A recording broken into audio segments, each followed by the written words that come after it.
Today I would like to share you a simple way to fix revoke on your iOS 12. So from iOS 12 up to 12.5.5 on iPhone search or the iPhone 5s, you may encounter after 7 days unc0ver or Chimera is revoked, you can see. So now let me show you a simple way on how to fix it. First, you need to make sure you disconnect Wi-Fi or internet on your iPhone and then go to setting, and then from settings scroll down. You're gonna find Safari and make sure you click on clear history and website data. Just do it, and now it has been done. So make sure you stay disconnected to the internet. And now let me go ahead and open unc0ver. You can see it works as usual, and then you should be able to jailbreak your device again without having to install unc0ver or Chimera. So sometimes it is revoked, it's hard for you to install.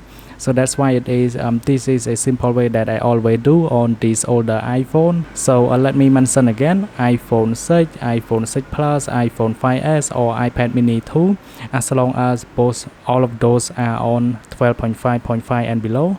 Thanks for watching. I hope you like these simple tricks. Then I will see you guys in the next one.